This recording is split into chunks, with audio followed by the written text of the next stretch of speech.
The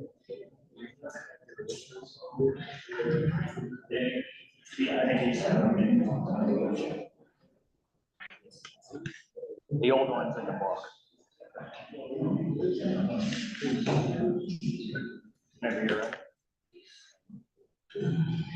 Hey, good evening, everyone. We call the special meeting of the Town Board of Finance to order, March 28th, 2024, 7 p.m. at the Griswold Senior Center. First item on the agenda, roll call to order. We have all members present. Second Second item on the agenda, old business discussion and possible action on fiscal year 2024-2025 budget. First to present the emergency services, which is 2201. Chair, at this time, I'm going to accuse myself of this part of the budget because I'm a lieutenant of the Police Fire Department. So for the retention part of it, for the second part of it.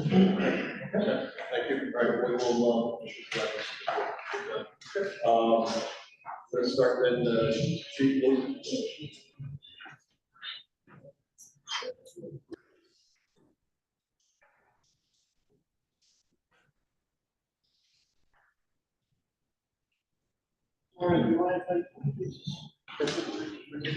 Hello, everyone.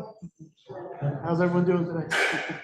So, Jewett City Fire Department, we're here for the yearly budget. As you see, we put in for a 3% increase. As we selected when we went to the selectmen. Jewett City Fire Department has 37 members, 21 firefighters, 2 drivers, 5 cadets, 8 fire police. And 16 of those are medically trained. Matter of fact, 17 now, because one just passed the test yesterday. So, decent on membership. We try to do our best with what we have, which is very good. 588 calls last year, which was a average year for us. As you see in our budget here, most of the stuff we went up on was stuff that's gonna go up yearly: water, sewer, electric. Ladder testing always goes up every couple of years. Hose testing, we're gonna take a couple lengths out, so we kind of balance out the thing if the prices stay about the same. Phone, cable, internet, that's always a bugaboo in our department because I think it's too high. I'm hoping the town goes out maybe and revisits that in the future because it's a little too high in my estimate. The gear is very expensive right now. I just got 2 sets of gear, just a jacket and pants, and it cost me over $8,000 for just 2 sets. So just remember, with these new OSHA laws that are coming up and rules, we're gonna be hit with a lot of added increases. That's not gonna help our budget at all. We talked about recruitment retention in the past. I think we came to a meeting and we talked offline with certain people, and I'm gonna give you a little information. This is a breakdown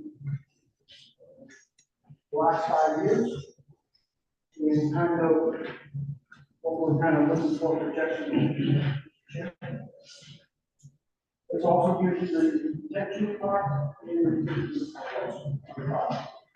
kind of breaks down how you guys wanted it, asked me to present it. This is the backup information on that, Mr. Chairman, please. If I didn't make it much about the last 5 years, checks and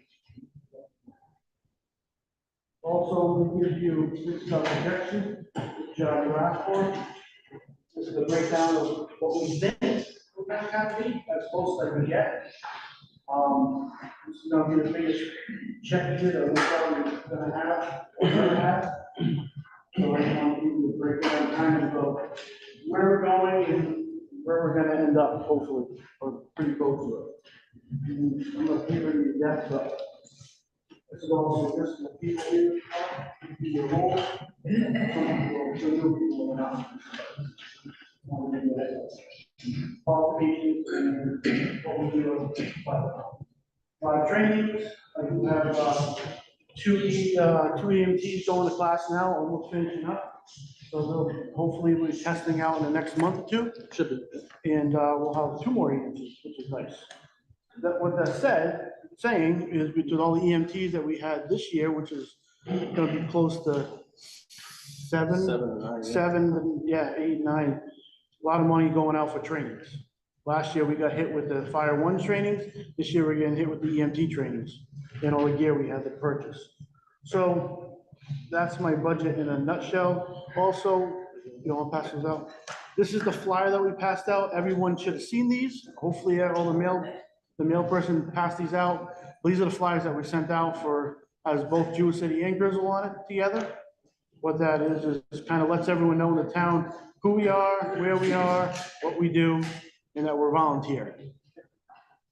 The goal is always that, is letting everyone know that we are volunteer and we're here to help. The issues we're gonna have, I think everyone should start thinking about in the future. We're talking about this whole 164 project, which is great, this pipeline. It's gonna add a lot of businesses and medical buildings, et cetera, et cetera. All it's gonna do is add a lot of stress on the fire departments. I think you're gonna see that or hear that in the future. I know I'm thinking about it. I know Chief Holloway's been thinking about it, and Chief Merchant. It's something in the future that we're gonna have to probably figure out something a little more. But right now, we're making it happen. Everything's going good in my eyes, on our side. I'm sure they're gonna say the same thing, but just you gotta think about the future, because it's, with growth comes other things, and that other thing is gonna be taxing the services in our town, so. Any questions?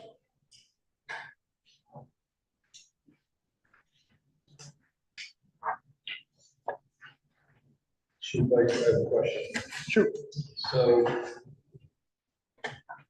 last year's recruiting retention was $52,000. But then we had to add, we had to add that addition, which was another Correct. So 8,000. you are a little bit more than double right now in your projections. So I guess if you could kind of explain to the board how you got to this number. You met with us, we kind of told you how we were looking for some of the breakouts. Initially, it was at 65,000, which was also before we had our conversation. And now you're over double what current fiscal year. So can you just kind of tell us what your methodology was to use to get to this number here? So what I did was, I went back and we looked at the last couple of years and how, which I gave you the backup information about people made on call wise. And then we figured out, okay, so we're gonna stay pretty much, if you look at people's things, the averages don't move too much. It's tough. When you do an average, you're figuring out how many calls someone's gonna make, a percentage wise. Trainings are trainings. A lot of people make 100% or pretty close to it. The calls, you just don't know. If there's more during the day, you're gonna have less people making them. If it's more at night, you're gonna have more people making them. Pretty much how it works. There's no crystal ball that says Rich is gonna make 150 calls per year. You just don't know. Because it's volunteer, you can do what you can. So what we did was, we looked at everyone that was over a year, which you'll see this year we'll have more people getting checks than last year, because they had to wait there for that 1 year of grace period before they get a check. And then you're kind of looking at past history, even the last couple of months, and how they've been going. And that's how we kind of figured out where they're gonna be percent-wise with the calls. And that's pretty much how it comes out. Like I said, trains are trains. A lot of people make that 100%, 80 to 100, give or take. The calls is I don't want to call it a guess, but it's our best educated guess on past history. And yeah, go ahead. So I think one of the things you guys need to think about as a committee is town of Preston is having this issue right now. And they just put on paid staff. And the amount of money they're talking for less than one person of paid staff at their station is more than what we're looking at putting on for recruitment and retention for everybody.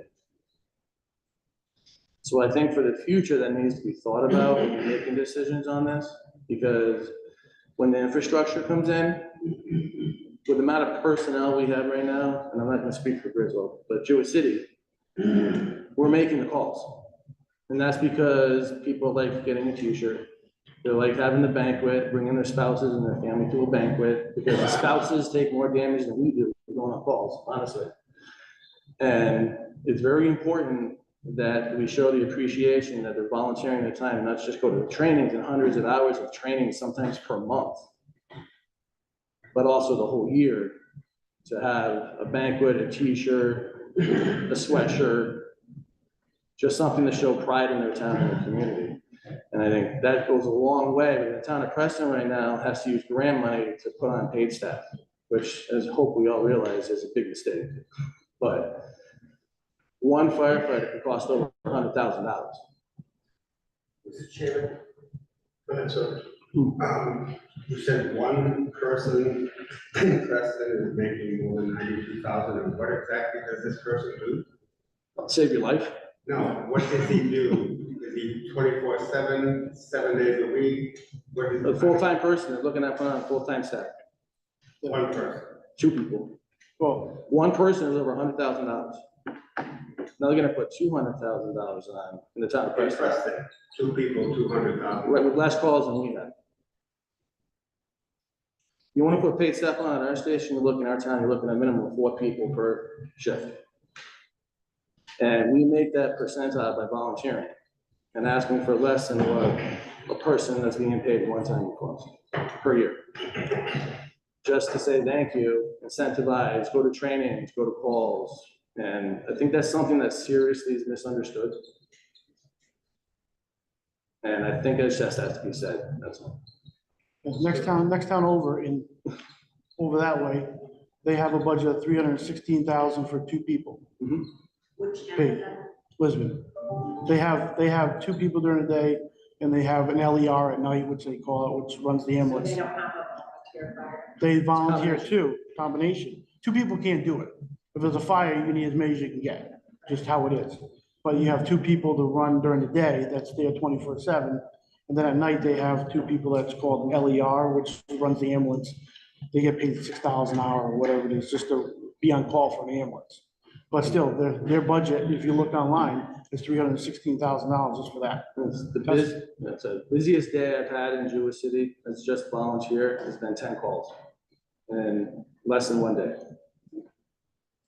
So I think that needs to be considered when you're talking, comparing apples to oranges as far as money in people's lives and volunteering, that's all. One other question, Chief, so that other town and the other towns, they're still gonna have retention for their volunteers on top of that? They could, yes. Yeah, depending what they have set up. Every town's different, how they set up. Some do tax abatement, some do retirement plans or something with the But that members. 300, you said that they got budgeted for those 2 guys, it's just those 2 guys, that's not any retention or anything else that they still need for some of their Correct. volunteers. Correct, So that budget's even larger. correct. And they just shut down 3 volunteer stations and made it 1 department. Because of lack of manpower, which this town, at least Jewett City, again, I'm not speaking for Griswold, it's Jewett, we're growing. So that's something to be looked at. And that's why the numbers are high, because we're growing. So, there's a comment, I guess a question. You'll never hear an argument for me on where I put priority and appreciation in public safety and volunteer fire departments. Anybody that doesn't think so, that's the best value that any town could ever really hope for.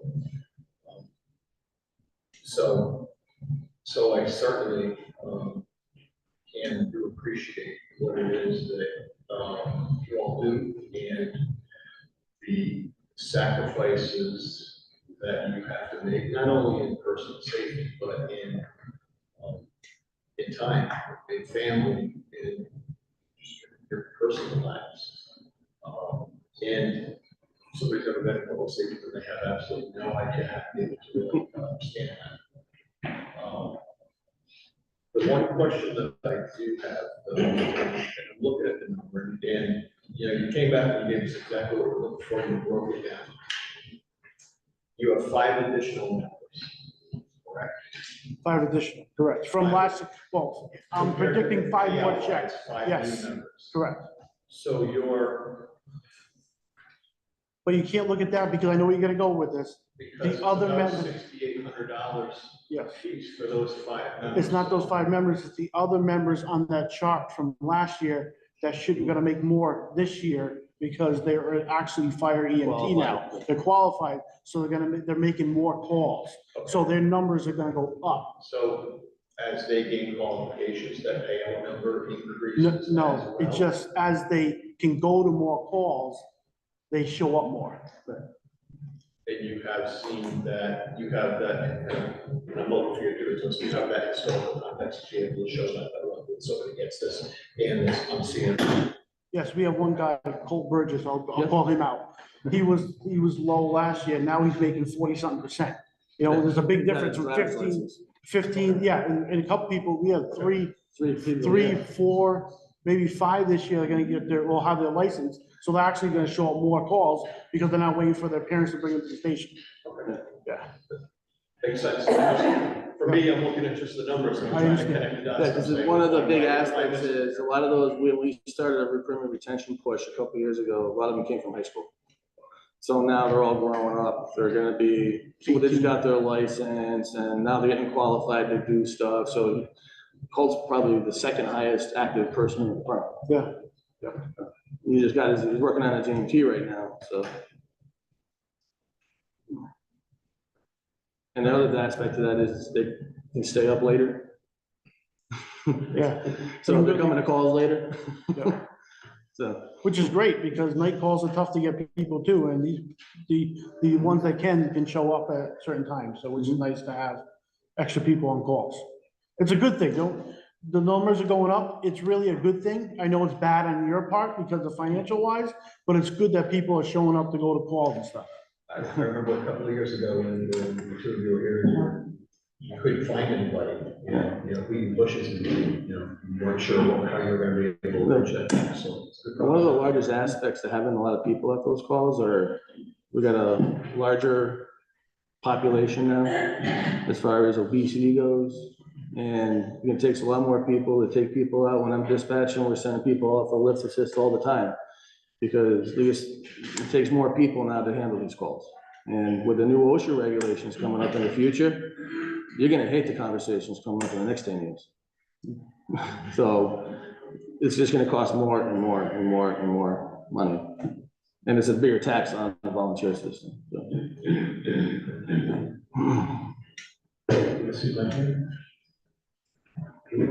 So remember, that number is a number.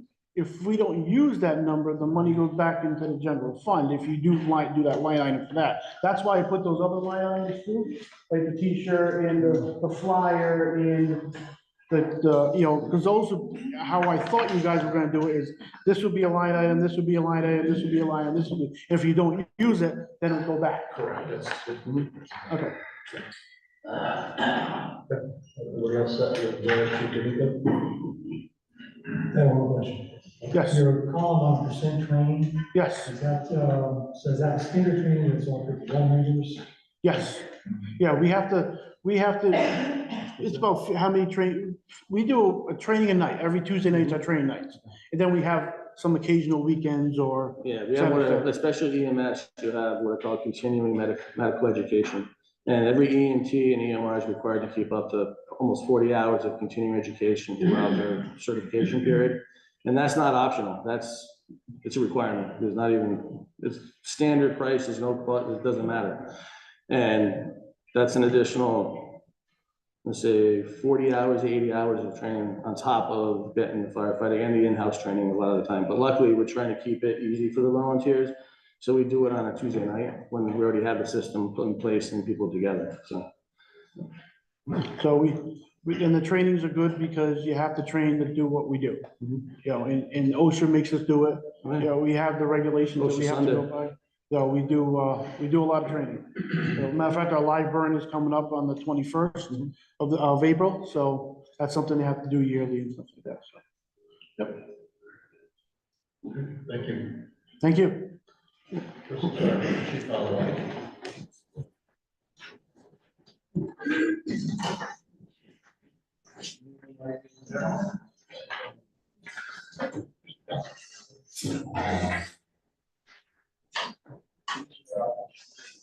We broke out at a stop for retention and recruitment, and we kind of broke it down a little bit. First, I want to introduce Deputy Chief Steve Merchant. We've been talking and going back and forth, and you'll see that our budget took a 3% increase, mainly because everything's just going up. Just the price of doing business is, like everybody else is experiencing, we're dealing with the same thing. We tried to keep it as low as possible. You'll see that under the retention and recruitment side of it, we broke down the recruitment side, mainly, like we talked about for shirts, hats, what we spend on our banquet, along with, like our open house materials that we give out and stuff like that. So that's kind of a new line item that we're actually putting together, but we're keeping it as low as we can. We kept the retention this year where we were. Last year we gave out 18 checks. This year we have 8 new members right now, and we're going to be actually interviewing a new member in another week or 2. So we're starting to get more help. Thankfully, I don't know what's all of a sudden doing it, but we're starting to see more help. Right now, Brisbane Fire Department has 25 members. We have 7 firefighter EMS people, 3 that are strictly just firefighters, 4 EMTs, strictly EMTs. Support people, we have 3, which is, we have 1 driver and 2 fire police. Those are basically just support people. They don't have to maintain certifications or anything like that. And we have now 8 new rookies. Of that 8 new rookies, we have 5 that will be eligible for retention checks in January. I did not go up on retention this year, mainly because I did we know where they are now. We know how many calls they're going to, we know how much training they're going to, and I did a projection for the year, staying at that percentage, and they should still fall under what we have put in for retention money. So that's why that retention number didn't increase this year. And I know that in the past, what hurts us a lot of times is the number of checks we give out, FICA money.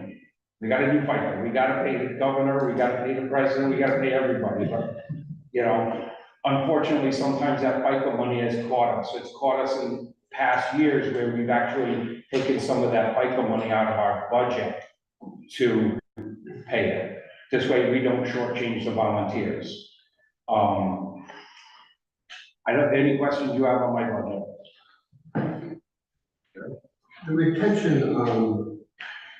The retention that you give to yours, is that similar to the city or? Exactly the same. Exactly the same. Yep, we came up, I want to say probably 5 years ago with the formula. And both Jewett City, Chief D'Amico and I, we run numbers all year long, and that's one of the things we talk about in January. Because we are looking, I'm gonna say it now, thankfully, I've got 25 members in Brisbane Fire Department. Do I want more? Sure, we always want more, but we don't want to see them leave. So if we can continue to maintain that retention money, it does, when you really stop and think about it, the money that's given to those firefighter and those EMS people doesn't even cut the cost of gas. You know, they're doing it, they're donating their time for the town of Brisbane. They're not doing it for the money. Does it help in January? Yeah, it kind of pays the Christmas bills a little bit. Yeah, my question was if it was the same between both. Both the percentages are run the same. Chief, How many active members? I know you said 25 members. Are all 25 active members, or they would? There's a couple that are right on the edge right now, and you've got a couple that are taking a leave of absence. All right. How many total calls would you say you've had over the last year and then the previous? Last year we You did- get 2 or 3 year from that? We did 480 calls last year, which was up 11 calls from the year before.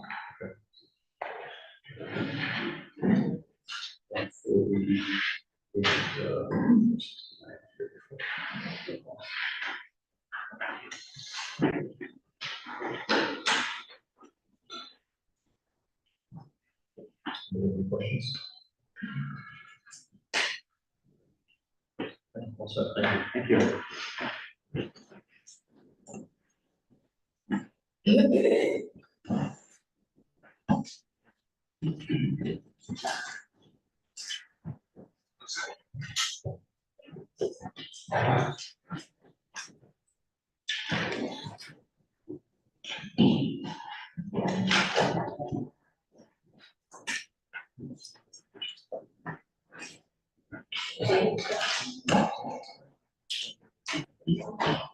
Okay, next up to present, Economic Services Rep, Ryan, 301. Hello, how you guys doing? Welcome back.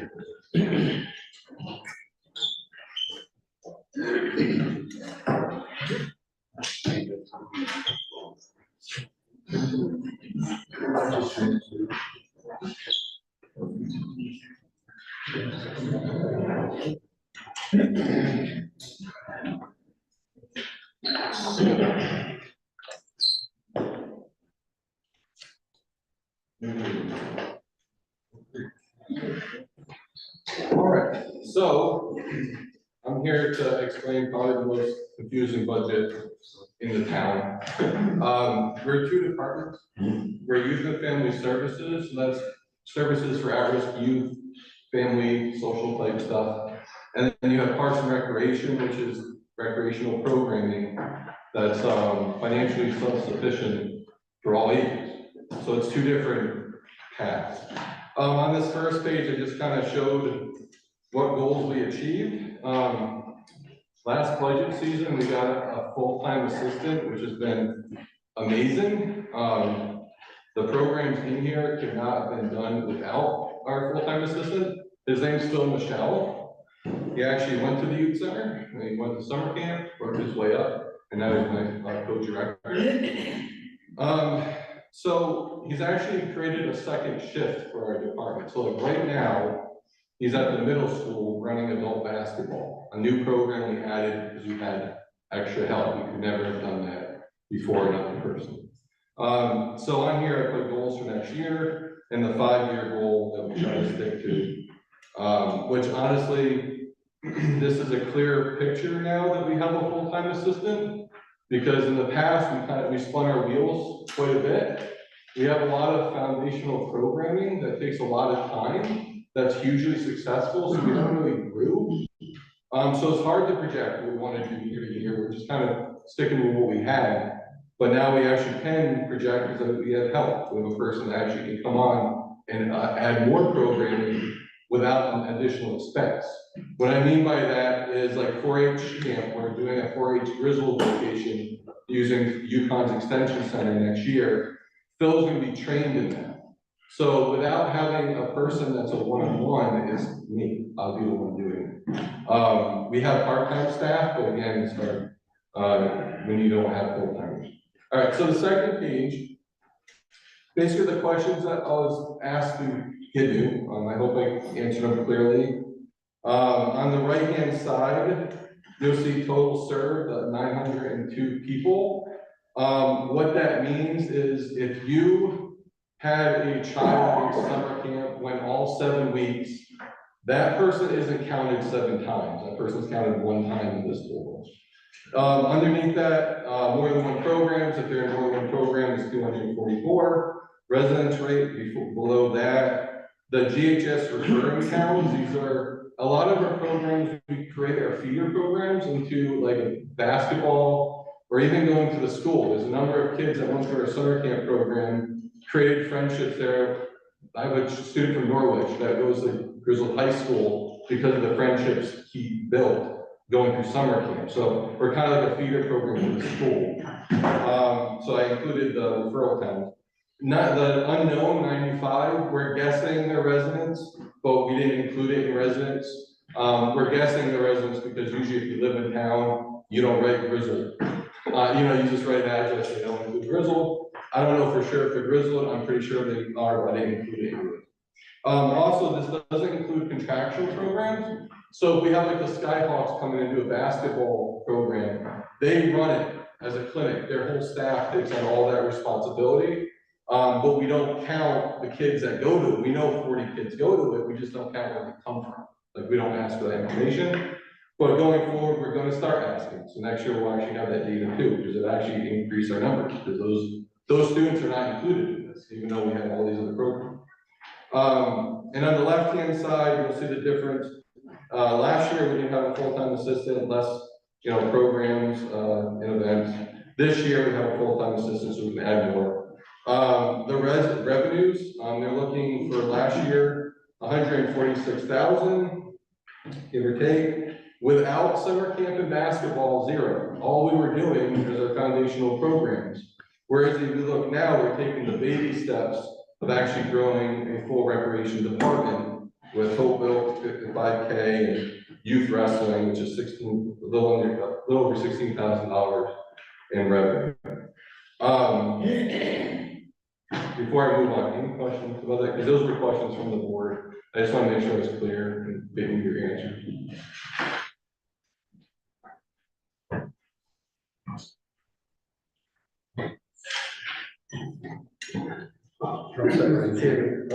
Your total revenue, 147, you said without camp and we roll 16,383. That's this year, because we didn't have those programs last year.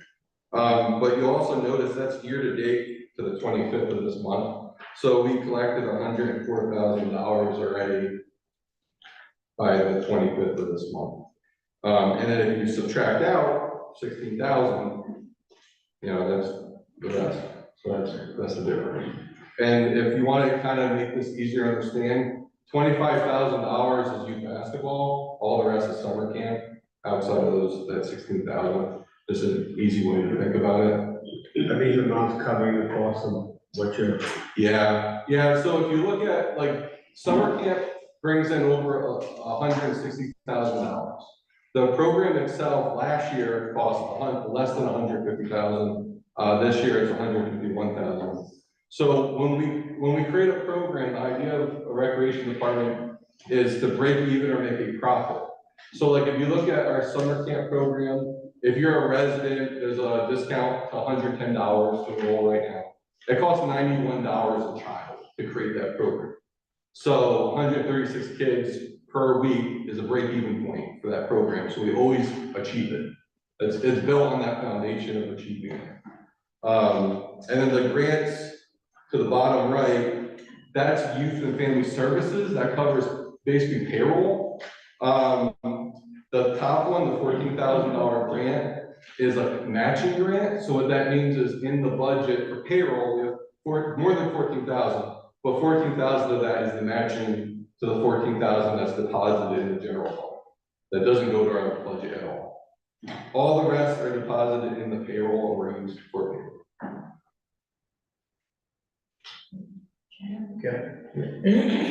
In the upper right-hand corner of the second page, you said the residency, you had 95 unknowns, and that's because people just sort of put down Griswold. They don't give an address. So you're going to ascertain in the future what their true address is, correct? Correct. You don't, how do you not take an address? I mean, for safety concerns, also identification concerns, is that, and obviously if they're a non-resident, they pay a little bit more for the program, so what do they, how do they get through and into the program without telling you where they live? So good question. They're mostly holiday helpers and they're referred from the school. So on their form, they don't write their address. So that's why I'm saying I'm guessing they're residents. Yeah, so you're gonna be requiring their address in the future? Yeah, and rosters from contractual, because now that we're getting more contractual programs, we're gonna request the addresses on contractual programs. Because if we, you know, not only the little bit of extra money that would be coming in, but what about the town's liability if there's an injury? Right. You don't even have an idea of where this person is from. Yeah. I just think that we have to be diligent about getting a location and a phone number for, you know, in regard to the town's liability for any kind of accident that may occur. In respect to that, we do. So any sport, anything with a level of risk has terms. They have to But sign. any attendance carries a level of risk. Somebody could be run over crossing the street. And because the town is deep pockets, they're gonna be one of the people named in the lawsuit, even if you didn't do anything, even if you didn't expose them to any risk. So I just think that we need to be diligent about having a location. You know, a hometown and a location. Yeah. And anybody that participates, even if they just sit in a chair and color in a coloring book, you know? Right, yeah, and this holiday helper program, the parents pick up, the kid doesn't enter the building, but I understand what you're saying. We'll take a copy of the parent's driver's license now. Yeah, There you go. yeah, we have 300 plus kids, but we can do that. Yeah. Absolutely. Okay, thank you. All right, Ryan, I have a couple of questions. Sure. But then I prepped you knowing that they were gonna be coming. No problem. So, out of all the various programs that you offer where you charge a fee, did any of these programs run in a deficit? No, because they're non-starters. So you look at, there's a couple programs, they're like hip hop class. We never launched because we didn't meet the minimum. So in the respect of error, like to make sure things don't happen and without with a deficit, we don't run the program. I know you've done a number of, a lot of new basketball rollouts and competitive travel basketball. Everything that you're running currently does not run in a deficit.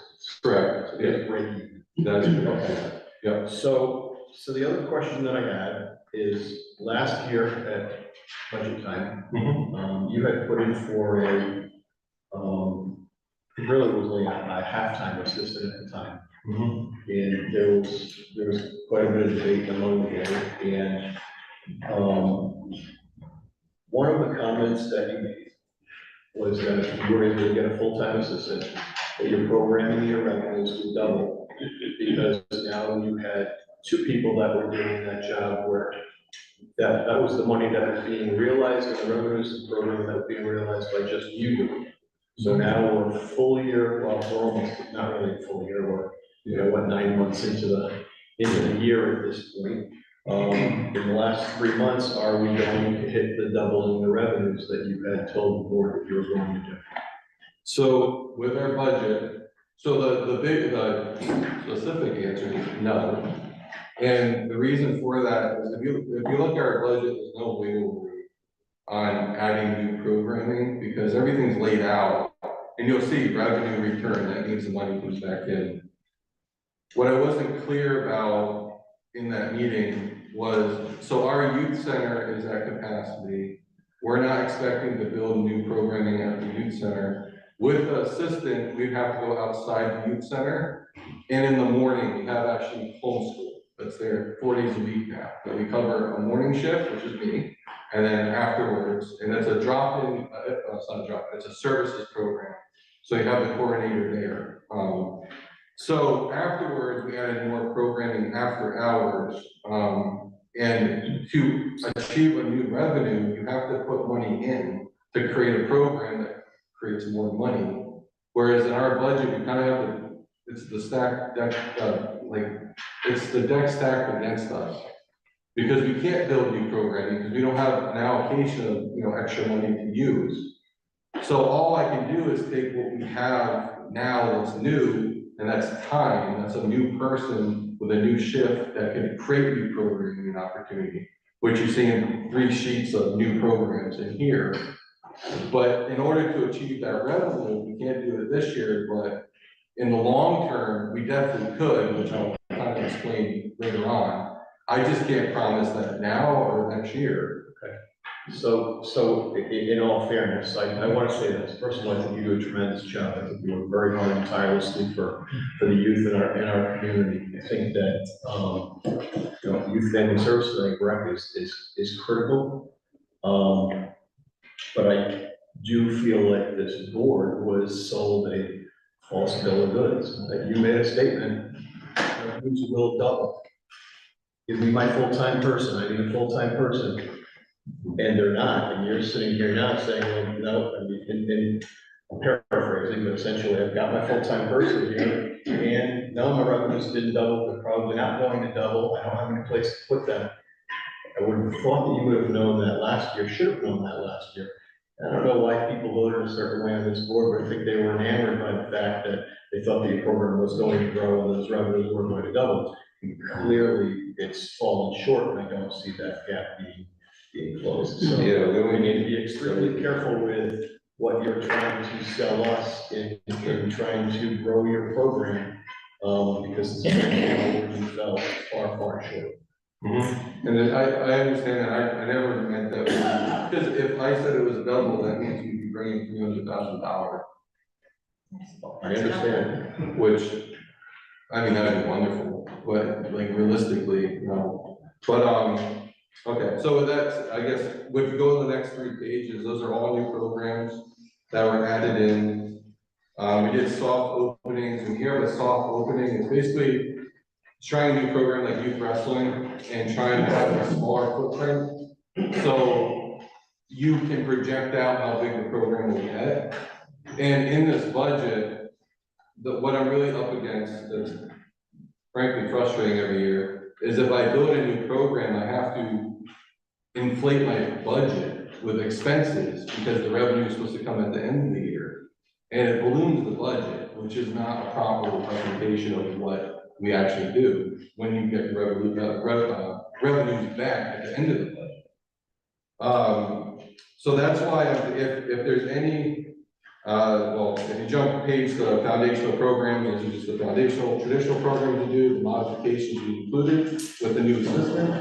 And then the last page is if you have any thoughts of cutting any new programming, it would mean that program just went wrong. I guess that's the first thing to say. But I would like you to consider the idea of going to Plan B, which is based on other rec departments I ran. I know the idea of a recreational fund is kind of like a dirty word, because it's after a while, if it's revolving every year, it's really hard to track. So what I would like to do is take that idea but make it a 1-year term, where the process, what it would look like is in this budget, you remove all the requests for new money for new programming, which is 14,637. You'd also remove all the funding for youth basketball. And basically the only thing in our budget would be summer camp, and that would be your seed program.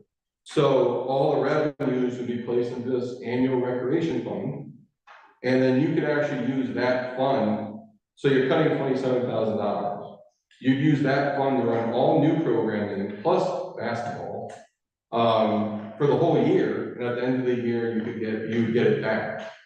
It'd be easy to track. Finance does an amazing job of putting descriptions in, because you just get a print of detail. And in the bigger picture, you get transparency, and then we as a department get flexibility to actually build programming, and we could supply you with what's on the next page, which is a program analysis, what your net cost, your net increases per department. So what I'm saying is, if you took the idea of every other town basically around us and gave us funds that you return at the end of the year, we could do everything we're doing now plus more, and you'd be able to track it. So on the left-hand side, you see program analysis for everything we do currently. On the right-hand side, you see the progression analysis of you start July 1st, $0 in the fund. July 1st goes on, summer camp revenues come in, summer camp's up and running. Because remember, the year prior, you're always taking the revenues in for a program that starts after, now after July. And you actually use that revenue to run all your programming for the new year. And again, this is what a model that many other towns do. The only difference is, because I know it's looked upon as you can use it as a shell game. That was a wording that was used years ago. That if you are giving the money back every year and you have a clean slate with a zero account on July 1st, you now can track everything and you know for the truth, the reality of where the expenses are going.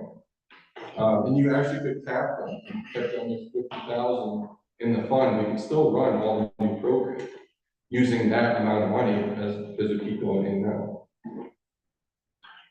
It's just an idea, and again, if you think about cutting anything, our budget would go down, and that would be kind of the first step, and I can honestly see next year, we could probably do the same thing with summer camp, because again, seeding the whole program with revenues from our biggest grossing program can actually fund the whole department for the whole year, which would bring you to what exactly the budget is.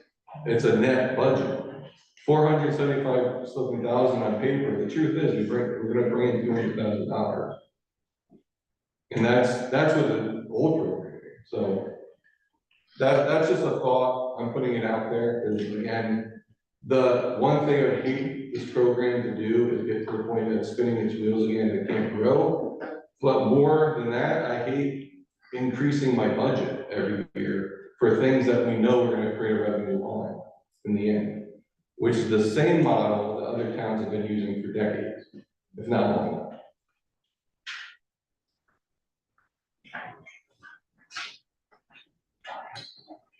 It's a new one, I'm sorry. I didn't mean to throw you, yeah.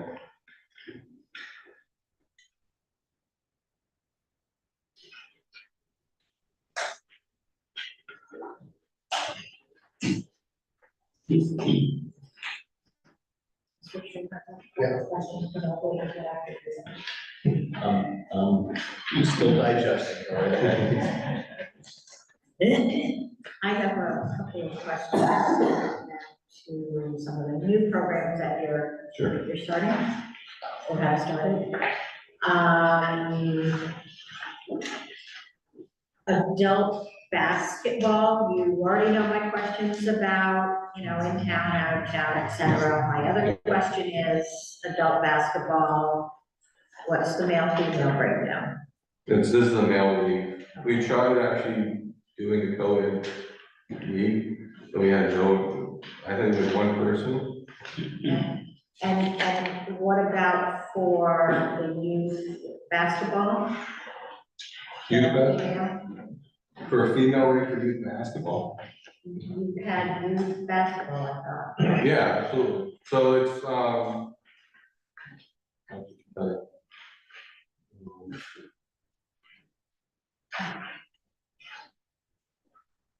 it's usually about half the women and the boys, so let me get you exact number.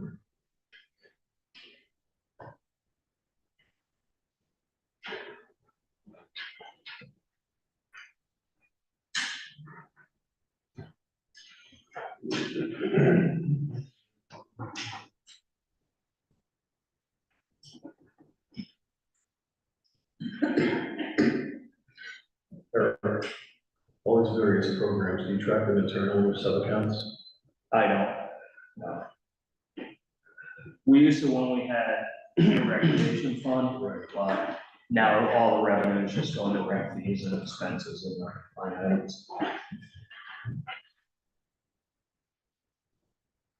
Alright, so girls have 101 players, boys have 203.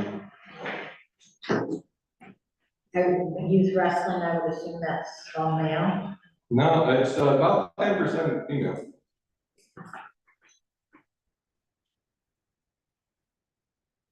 And, the adult pickleball, like essentially that's mixed groups. We don't know, we're gonna start it. We have a number, there's a member on our recreation commission that run as part of the one in Lisbon. And during the winter, they're looking for a home, and it's a lot of Grizzle residents that go to Lisbon. So that hasn't ran.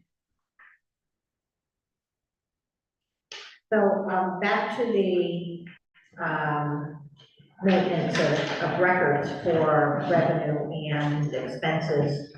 And, I guess I have been aware that, I can keep track of that, but now it's sort of at year end. Which was put in a fund and easy to track. Easier. Yeah. So, do you provide, like quarterly reports to Eric or any kind of reports that say what goes in, what goes out?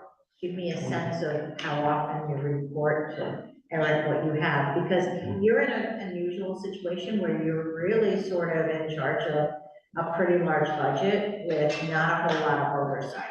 And I just, for the benefit of all the citizens, I just want to make sure that the oversight is periodic and everybody knows what they're supposed to do at that point in time. So yes, I talk to Eric every day. Before this year with the full-time assistant, it was the same programs year after year. So it was, we go through, get the revenues in, you see the revenues coming in, you have an idea of what the cost is. But do you provide reports to him? I'm talking about reports. For past, I've come in and showed him what we're working on, but no, I don't provide formal reports. But he sees the revenues and expenses. And when the revenues come in, you get grants, of course, because we saw that you do get grants and you get money from other towns. And then you get donations that you solicit. Is there some sort of checks and balances that can verify that what was received is also deposited? So it's sort of a dual control, or dual entry? Yeah, absolutely. And do you give that to Eric? So, yeah, I track all the donations and sponsorships. Okay. And I match them up with the expenses for those to make sure they're being spent on this. Excellent. Thank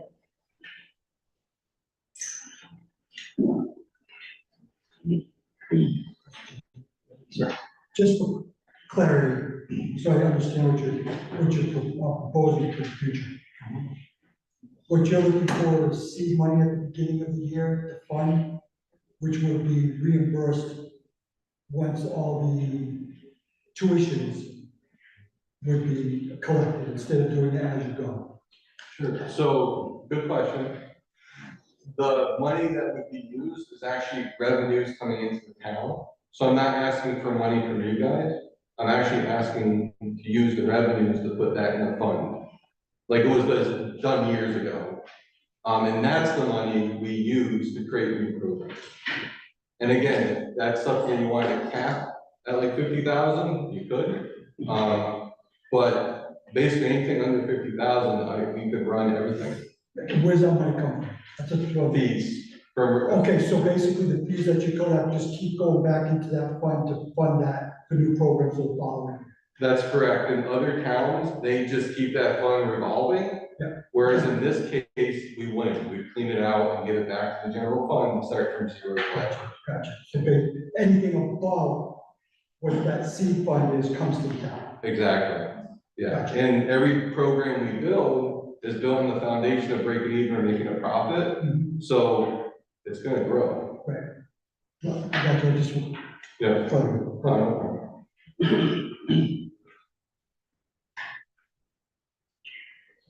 Yeah.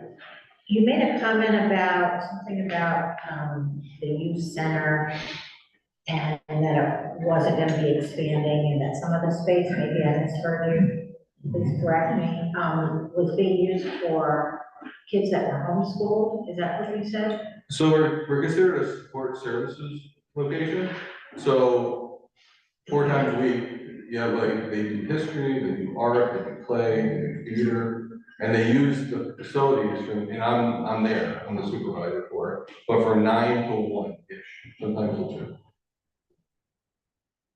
And everybody that comes in, again, has to do a formal registration, terms of liability to be there on site. As a homeschool support services location, there's no drop-in. You have to have guardianship there, so the parents have to stay. Because they say they're homeschooling their kids, so they sort of need to be there. Yeah, They're homeschooling kids. yeah, but legally, it's a huge thing that you have programs that are considered as drop-offs. It's illegal. You can't have a legal homeschool program.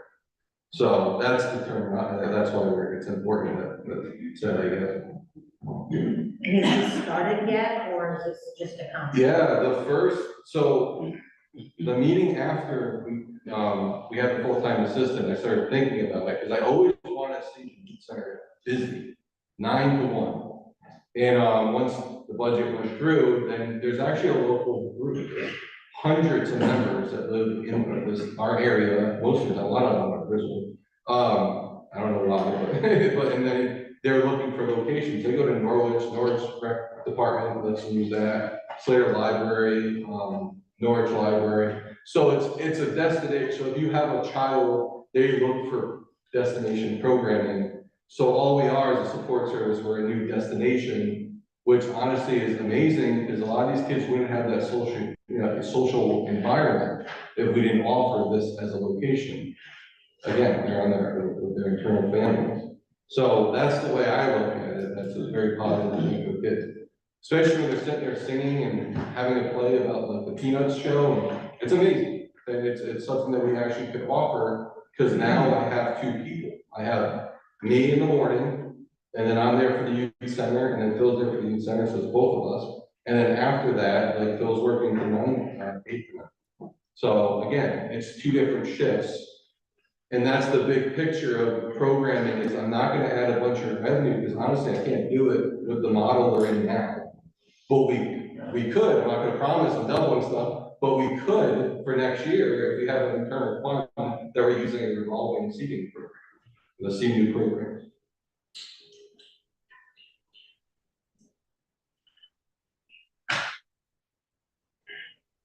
So under that new model, you would have to be self-sustaining.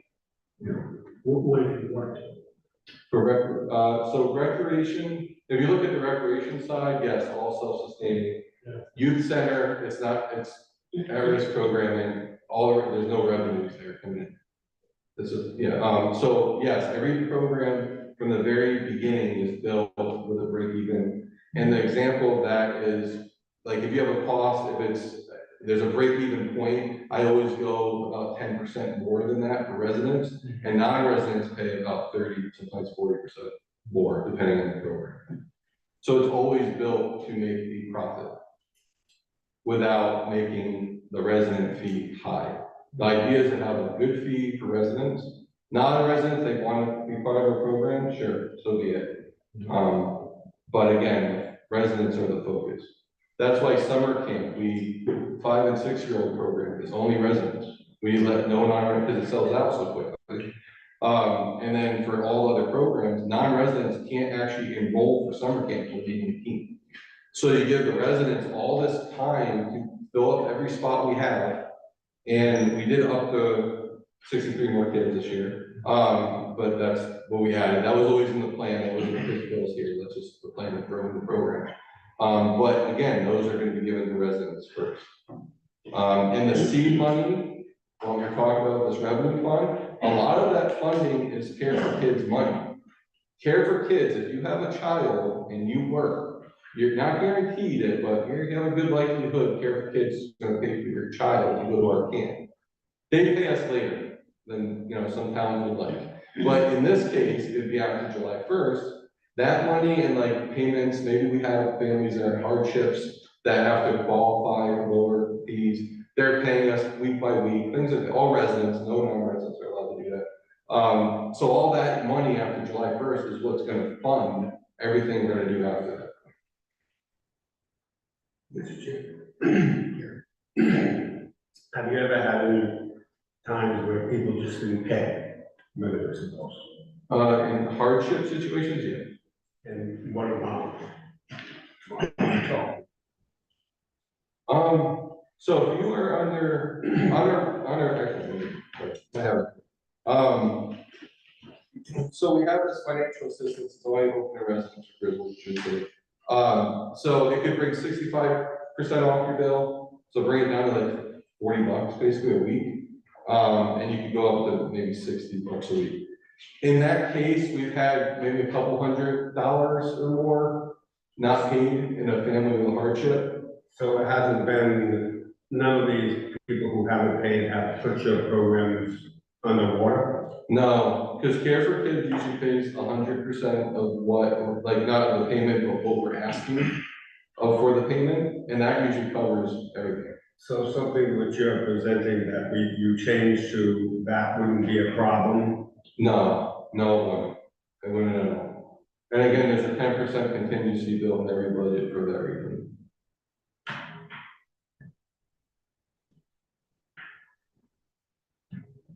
And just, was it 10 years ago, we funded summer camp at $7,000.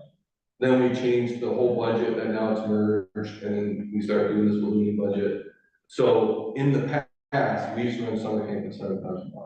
I've been here since 16, 17.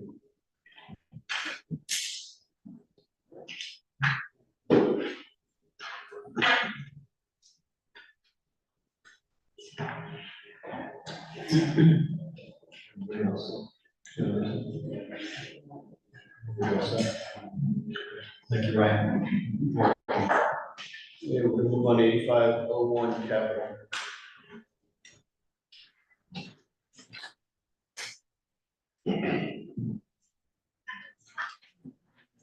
And I'm gonna pass out both the 5-year plan and the 20-year plan. And this is the 5-year plan at the top.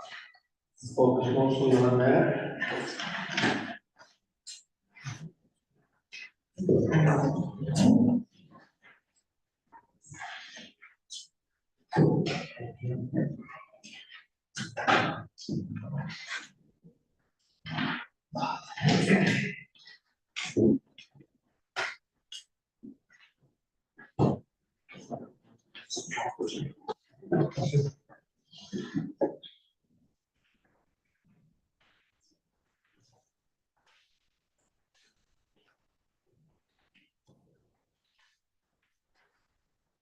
Let's stand over here so we can project in both directions, because I think it's a little tough for the people who over here.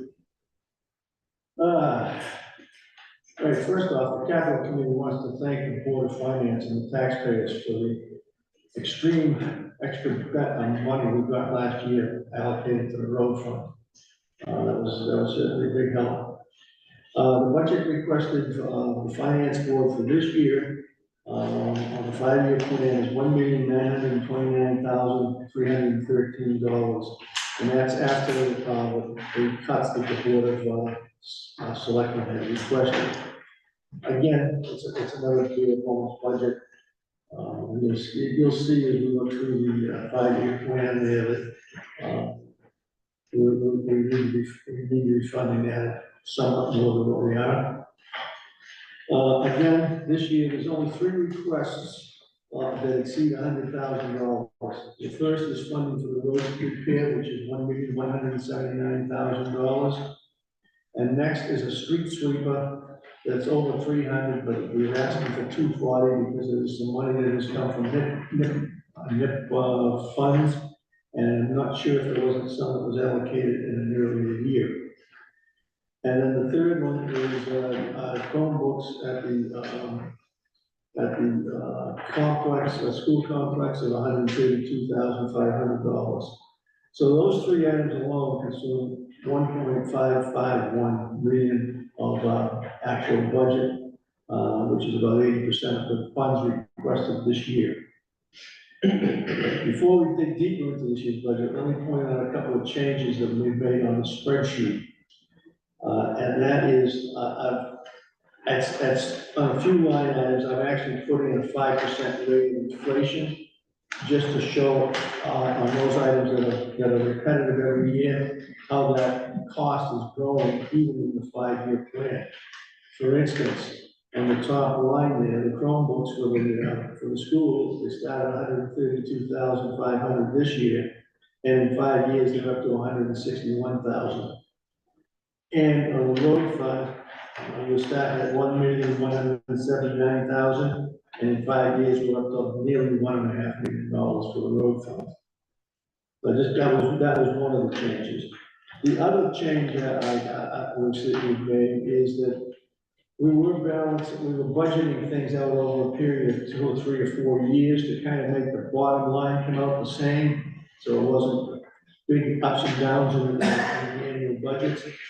And thinking about that, I'm not sure if that's a smart thing to do, and I want the input from the Board of Finance.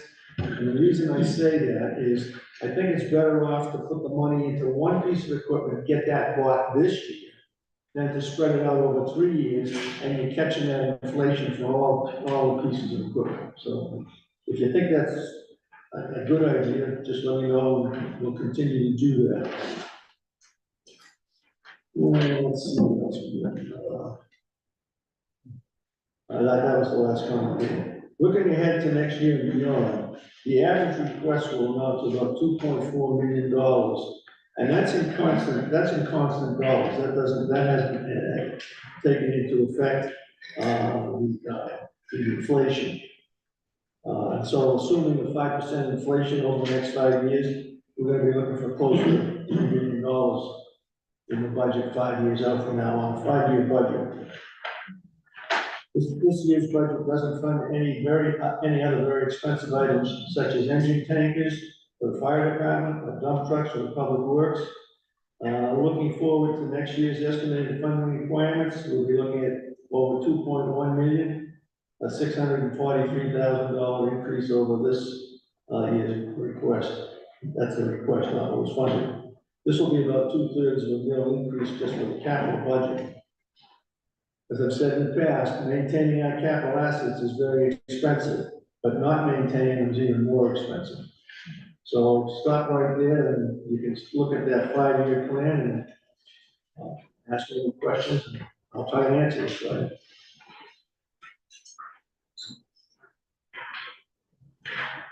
one thing I did want to make a comment on, and that is, I think Gail and Chairman, I've heard me say this many times, and that is the retention money for the fire departments. I've advocated at regular budget meetings for years, double it, triple it. It's a cheap way of keeping our fire department a volunteer department. Jim, I appreciate the plug, but I need to keep you on task with capital.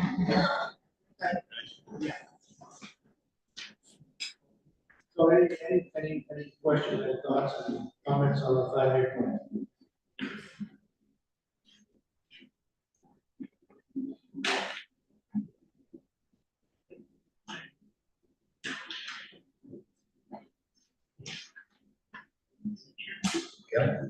I have a question concerning these 2 punch sheets that we were given. I'm sorry? These 2 punch sheets. Those are the ones that I gave you on the budget. I didn't say in the paper from last year, or the year before, but I have a question about, several of the items on this. Starting with the 1, 2, 3, 4th item down, and then number 4, 5, 6, 7, 8, 9. Student lavatories, sink replacements at the schools, carpet replacement in the library, window upgrades, smart board replacement, air conditioning working at the GHS Commons, Chromebook replacement. I thought, and maybe incorrectly, that capital was for one-time expenses, not a recurring expense that should normally be part of perhaps the Board of Ed's budget. And so I'm seeing things like carpet replacement, every 5 or 10 years, that's gonna be replaced. Sinks, you have a lot of vandalism. It could be 3, 4, 5 years. And I'm concerned that there's expenses from one very separate budget creeping into the capital expenditures budget, which then makes the whole capital expenditures issue more difficult for us. Window upgrades, I understand that. It seems to me that we funded the smart boards less than 10 years ago. Chromebook replacements, that could be every 3 or 4 years with the way laptops are. And I'm just not certain that it should take up some of the much needed money in the capital expenditures budget. And I'm being on the capital improvement, I asked that question as when I was on the previous board in another town, the books, the instructional books were paid for always inside the Board of Education budget. So I asked when this started turning around to be a capital, when the teaching supplies turned from the Board of Education budget into a capital improvement budget. That was my question. We didn't get to that answer last week. This has been something that's been debated for, I'm on the capital committee, that was probably the first committee I was on for 15 years. We debated this back and forth, and I'm trying to recall, also on the capital plan for the research division and everything. And I think that at that time, our capital limit was about 10,000. That was quite a few years ago. Okay, but that's what we use as a guideline here. And I think that anyways, a capital item can be considered anywhere from 3 to 5 years lifetime. So Eric can give you his opinion on it also. Yeah, I was gonna say, Eric, we did have some specific criteria that we've kind of used year after year. Can you share that? Yeah, at one point it was 7,500 we were using, then we were using 10,000. We've been using 10,000 for a while, and it's gotta be something that's gonna have a useful life of at least 3 years. So how, like, a history book, would that last 3 years? I would think so. But the Chromebooks, I think their cycle is to replace them over a 4-year period, that they will be replaced.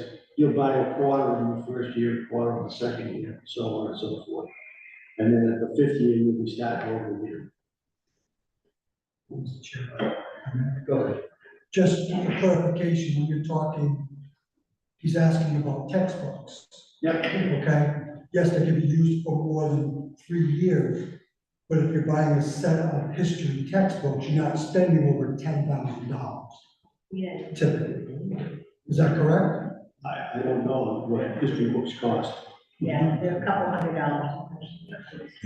Right, when you're buying, really that fast, so. My question was, I guess, when did it all start turning over to capital? From instructional that you have in the Board of Education budget, started turning over to capital. We haven't bought textbooks in capital. I know, but can't you just, capital or the smart board for the Chromebooks, are they basically the same thing? They're instruction. That's what my question was getting at. Mr. Chairman, if I could add to that, please. I think what Gary's saying is that 30 or 40 years ago, when students learned through textbooks only as their instruction aids, those textbooks were part of the Board of Ed budget. Now they don't buy as many or any textbooks. And so the Chromebooks, these laptops are now the replacement for the textbook budget. Yep. And so, so if you look at what the purpose of the purchase is, And whether it's a fixture that you're attaching to the building, which is window upgrades, that's clearly capital. But if you look at Chromebook replacements, that's really a substitute, a higher technology substitute for the textbooks that were always in a Board of Ed budget. So I guess that was my question. How did we sort of meander over into this gray area, and shouldn't we have a new dividing line, because technology has changed and everything else has changed, but we really do want to make certain that capital budget, our capital expenditures are really used for capital, that we don't have infrastructure declines and disasters, that we pay attention to what the budget is for. I don't disagree with you, Gail. I mean, I think it can go either way. I believe probably Eric and I don't know if other members of the board, the capital committee, had that discussion or not as to how we were gonna handle that. We were never, it just seemed like, I guess, common sense to me when I saw it reoccurring, that it's an instructional thing that the board, I think it's something we have to talk about. So just for the benefit of new members, their first budget cycle, capital is one of those arms of the budget that we do have line item control. We can add, we can cut specific line items within the capital, that is our purview. A number of years ago, the capital committee did approach us and ask that they be granted the courtesy to be able to make their own cuts. They work tirelessly on crafting this budget, and trying to determine what truly are the needs of the town and what priority. So we have in the past, we have granted them that courtesy. That, however, that does not negate any one person's ability here to motion in cut or add to that budget if they still desire, so that they would have those historical projects.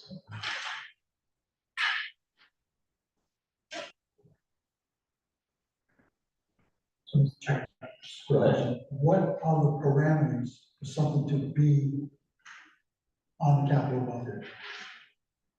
Typically, it's cost them over $10,000 and a useful life of at least 3 years. So that those are the only parameters regardless of what it's used for, Right.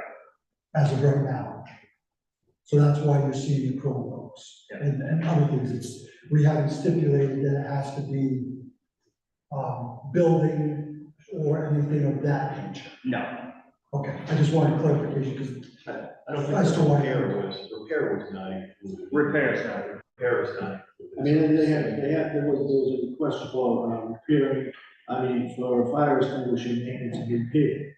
We're denying that we're told that to go back to their own budget.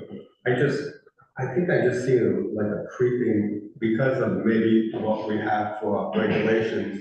It seems like this is kind of going under the radar, changing from the Board of Education budget into the general government budget or capital improvement budget, where it should be. I think it should be in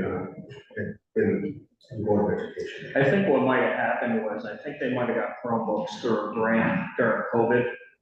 So now that they have to be replaced, that's why they're asking to go through capital. I think these are certainly interesting and some valid concerns. I think that we should talk about this at one of our future meetings, when we start to, look at how we're going to make some changes to the budget before the public hearing, in the interest of trying to keep things moving forward. If the board is in, go ahead. Just quick, so Jim, what you gave us just now, is this the scrub list from the worksheet we got 2 weeks ago? Or is it not the same? Almost the same. But this is very simple, yes. What this one reflects is the few changes that we made at our last capital committee meeting There was some ads and there was some deducts. So this is the most up to date. This is the most up to date. Eric. Yeah, and that, the sheets I gave you today, the two capital sheets should match this by. Oh, So that will replace the original sheets with that. Gotcha, perfect. Any other questions for Jim? All right, then we'll talk about the 20-year plan briefly. Very briefly, Jim, very briefly, because we still have a lot of presentations to go. Budgeting for the 20-year capital plan is approaching $70 million if you look at that, if you look at that sheet. Okay, that's on the average of $3.5 million budget annually. There's a couple of line items on that sheet that are highlighted, which again, I added in a 5% inflation on it so that you can see the difference between the 5-year plan and the 20-year plan. One of those is the Chromebooks for school.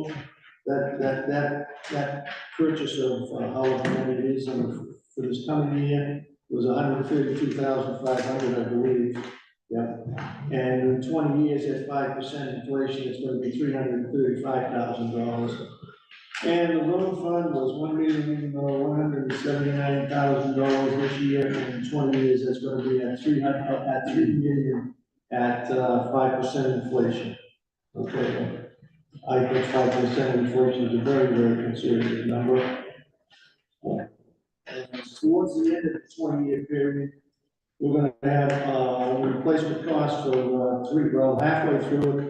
We got about $6 million for the elementary and middle school roofing, and another $5 million for the high school roofing. And towards the end of that, we're gonna be talking about $5 million for the fire departments, and on top of that, $3 million for rolling stock and the public works.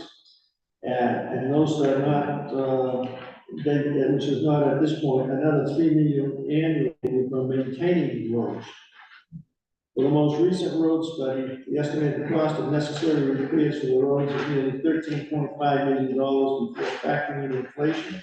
If we amortize this over a 10-year period, we need to be spending $1.35 million on road repairs currently. Thank you. Thank you, Jim. Yeah.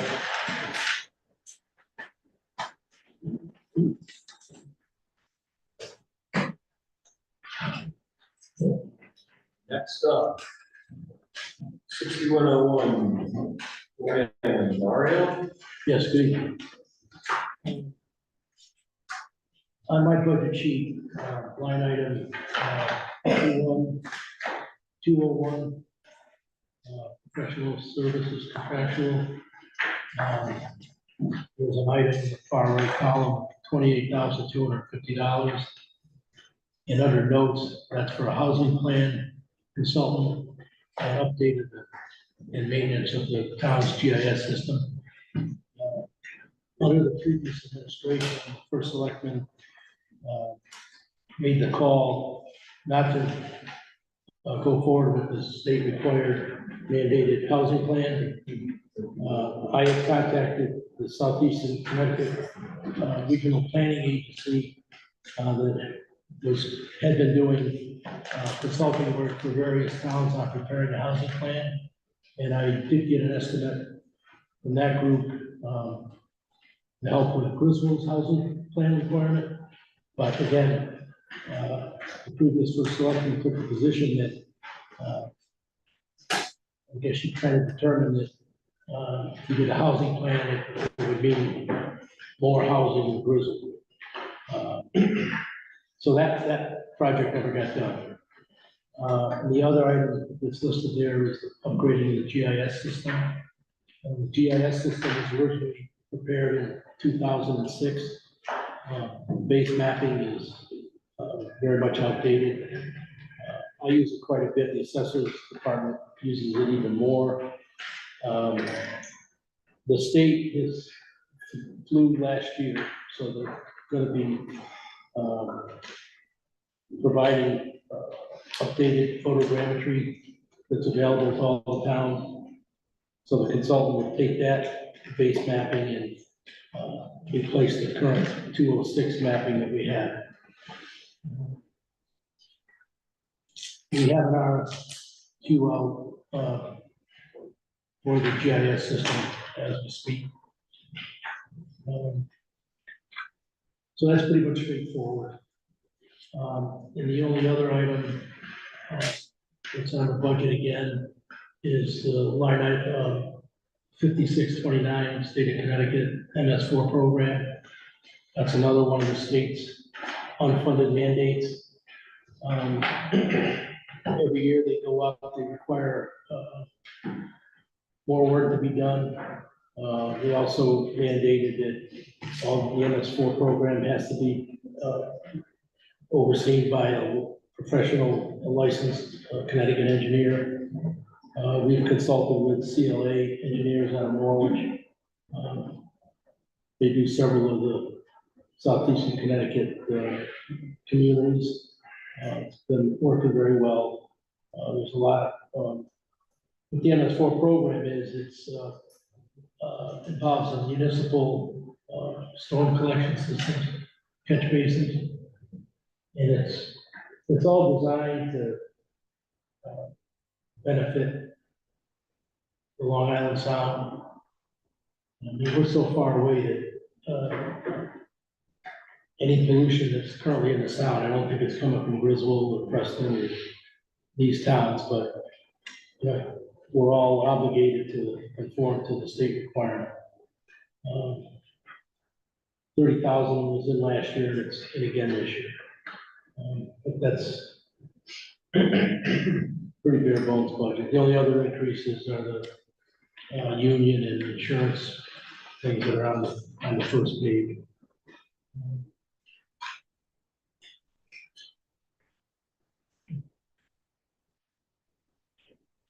So that as part of that MS4 program, there's water testing required.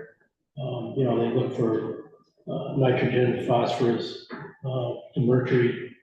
We have a couple of major outlets. One is on South Main Street. There's a couple other throughout the town. They have to also monitor up by the Public Works Department.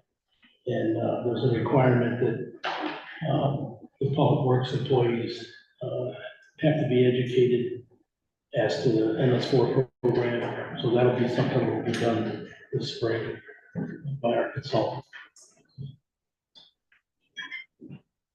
Thank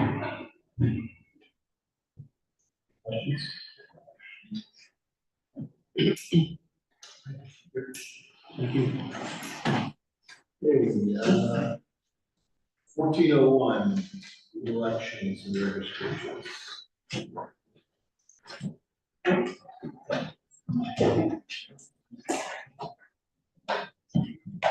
Good evening, everybody. My name is Jennifer Dawkins. City Martin is the public registrar order. There's a copy of our budget, which is here. The second page is a listing of all of the early voting dates that they're scheduled to have this calendar year.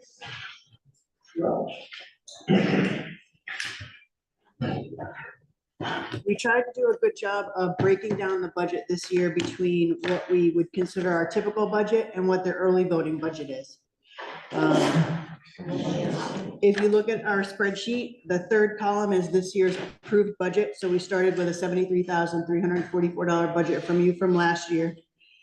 Our changes from this year for a typical, not including early voting, we added just a little bit for maintenance contracts because we are expecting new tabulators.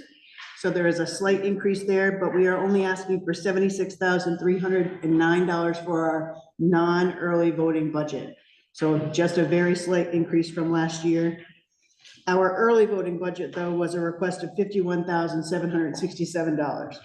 That includes 25 election days that we are required to have in addition to what we would typically have to account for early voting.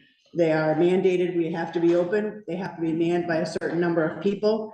We are estimating that it's going to cost us about $1,000 per election day, per early voting election day for poll workers, just poll workers.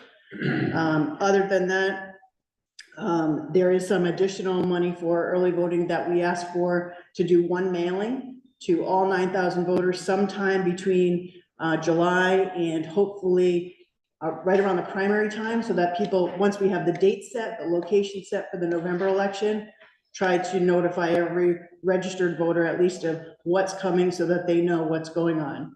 So there is one additional fee this year that you probably won't see in future years.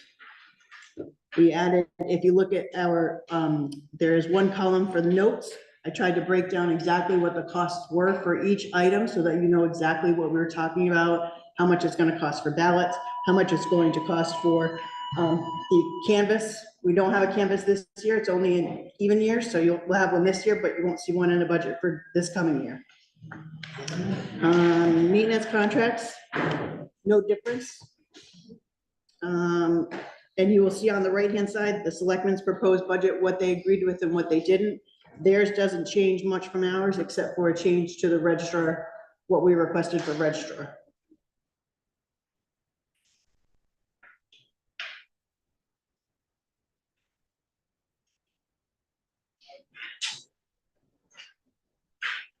So Mr. Chairman, do you expect any of this to be covered from state? So I can tell you that we did receive, every municipality in the state got a $10,500 grant that we have already accepted.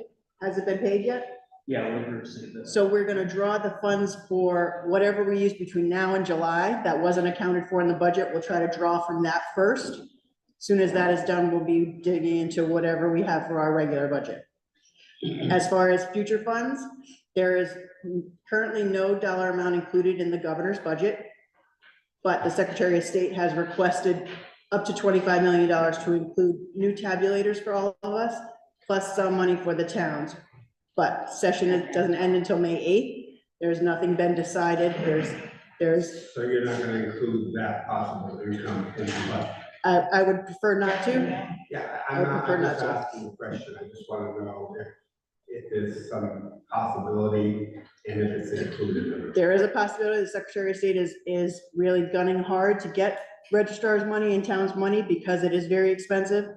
But there is currently no line item in the governor's budget to account for early voting. And if we do get that money in, then It will offset whatever cost you approve. it'll go back to general fund, whatever the excess is. It probably won't be an excess.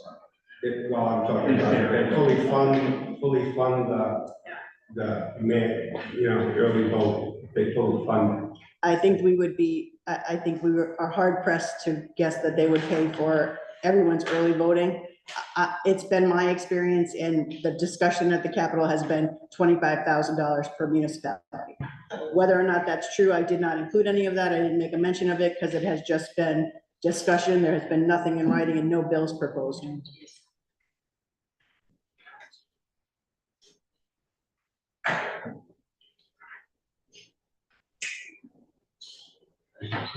You're running a primary now. Yeah, well, we're running the early voting primary, yes, for the president. We had 20 ballots cast the first day, 19 the second day, 10 today. It's better than the anticipated 10 per day. So we're, at least we're getting the word out. That's a pretty uncontested primary. So I'm not- Well, this whole primary is pretty uncontested, so I think that's why you won't get a high turnout to begin with. But this one, November, though, we will have a primary in August for sure, and then we will have the November election that will require 14 days of early voting. Do you have X amount of poll workers? So they require us to have at least 3, so you have to at least have a moderator, which cannot be a registrar. Has to be a registrar or their designee, plus you have to have checker and tabulator tender. So they require so many, and you're also required to have curbside voting. And that has to require 1 from each party. So for me, you have to have at least 5 to man the location. All for 10 votes a day. Plus a registrar in the office. Right. And that's just for a small primary. For the PPP presidential preference primary? Yeah. I'd be happy to answer any questions, but I tried to lay it out as best I could so that I actually started with a 0 base so that you guys could see how we built the numbers. When you say that they're proposing 25,000 per municipality, are they considering the borough being a municipality? They are not. Being a municipality, They are not. just so it's per town. Right, so the borough, I already approached them about their budget and told them that they are going to have to account for their own because they pay us separately from the town to run their borough election. The city of Bridgeport will probably get the city. You know Right. what, you never know, because they got the same amount as we got through grant. The borough has to have a. Yes, the only thing that's not required to have early voting is a referendum. Everything else requires some sort of early voting. And it's different than absentee ballots. Absentee ballots are separate and apart. Absentee ballots can be pulled back by a voter if they want to go and vote in person. Early voting, you cast your ballot and it's as if you are voting on election day, you can't take it back.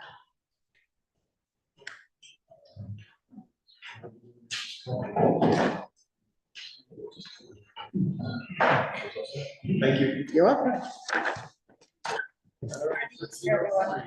Assessor.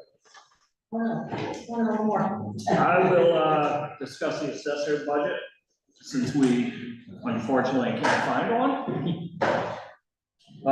There was an increase, as Rich Grabowski had discussed with you at one of the previous Board of Finance meetings, an increase in the salary to try and entice someone to take the position. So far, no luck, so we're still trying to figure out what we're gonna do. Other than that, increases, I increased the health insurance line item, just to see, just budgeting conservatively for a family plan with the new assessor. Carl Brown, the member of the Board of Assessment Appeals, had requested to put the $3,000 back in for the board that had been in previously, and you guys cut last year.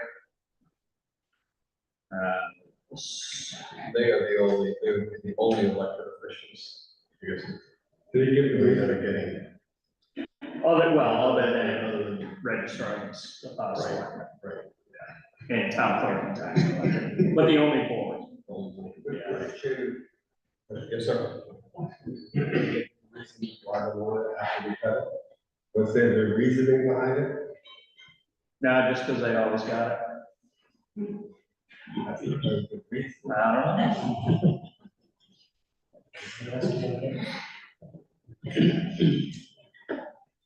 So if anyone has any questions, I try to answer them. So maybe I'm missing it, and I thought that when Rich had talked to us, he was gonna put in for an increase in the assessor and then another time.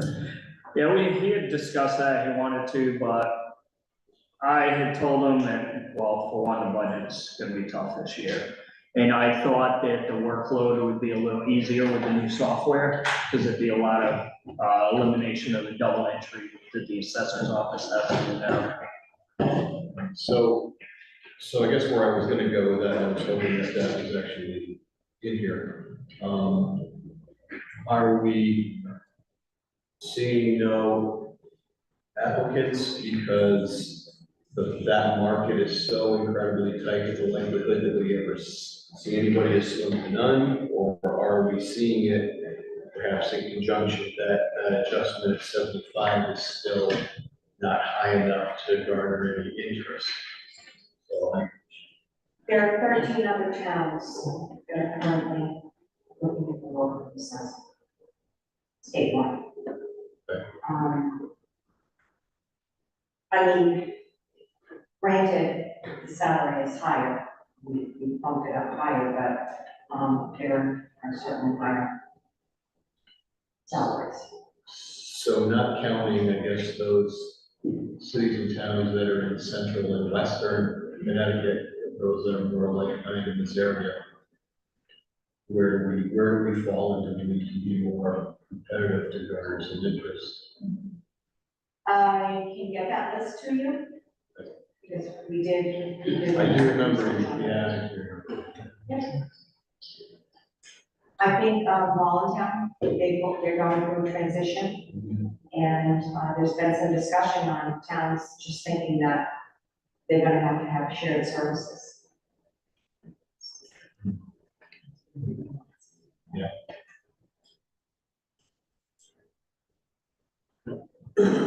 All right, does anyone have any questions so far? To change for The line item, light enforcement, what is that? land enforcement, was land enforcement under selectments? Now, that's in the, building official 3301. So, I don't know if we necessarily answer this evening, but if you get back to, us with this, I need to go to 3201 Highway Department. In two line items, 5228A and 5228B have to do with street lighting. One is listed, Jewett City, I'm gonna guess that is, and the other one is Eversource. So I have some questions, on 5228A. That's obviously what we're paying to illuminate the streetlights, correct? Right. Okay. Is there any overlap between the streetlights that are covered under Jewett City DPU from the borough into Griswold itself? You find out. So I guess I would be kind of curious, and I guess where I'm sort of going with this is, you see it everywhere, every town in the state, the conversions to LED. And, driving down Main Street, it looks like they've made those conversions, and I didn't know if that was only just in the borough proper, or if there was a situation where, if, we're looking at 15,000 versus 16,500 for, I guess, what I would say would be the entire town of Griswold, and 15 grand for Jewett City. So that's why I wonder if there's actually some overlap when I look at those dollar values, where actually there are, streetlights that are being covered by Jewett City that are actually moving in Griswold. If that's the case. I don't think there's any overlap. Is there any LED conversions that could be done or should be done? Because going from, with a high pressure sodium or metal halide to an LED, has got to be a savings of 30 or 40%, I'm going to guess, in electric costs. So if there are programs that we need to get Eversource involved in so that they can replace theirs, that would certainly be helpful. And certainly if there is some overlap, and I guess that would be my question, are there lights that Jewett City, maintains or are theirs that are technically in Griswold, and maybe they haven't had some of those upgrades? It could be the number of lights on the time. Yeah, oh, no doubt about it. I certainly think that as far as infrastructure goes, I think the borough's got far better infrastructure than the town in many different ways, so that's not unreasonable. But Mario, did you have something? Yeah, I think back when we got the grant to put in the historical lighting fixtures, those are LED. Okay. And I think Ken Sullivan had gotten a grant to replace the pole lights with more modern light fixtures, I think. Is that true? Borough, I believe, has been converted to all LED streetlights. So there's two sets of lights on Main Street. There's the historic lights, and then there's the pole lights. The pole lights are all off, just the historic streetlights. Okay, but they were converted to LED. To get back to your question, I guess, all the streetlights in the borough are converted to LED as far as everything on the light poles. Yeah. And utility poles, like, those are all LED in the borough. I know the bridge, from Eversource, I believe that we probably pay for in town, is all been converted. But I do not believe the town was converted, I don't believe so. which the town, when I say the town, that's probably includes Eversource and Jewett City. So some of them are still serviced by June City, and some are serviced by Eversource. We can check with Eversource. Yeah, I mean, Do just. you have a contact? I'll get back to you on that.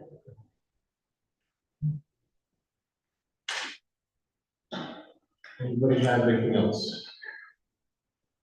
What's that? I have a special meeting, we're gonna go right to adjournment.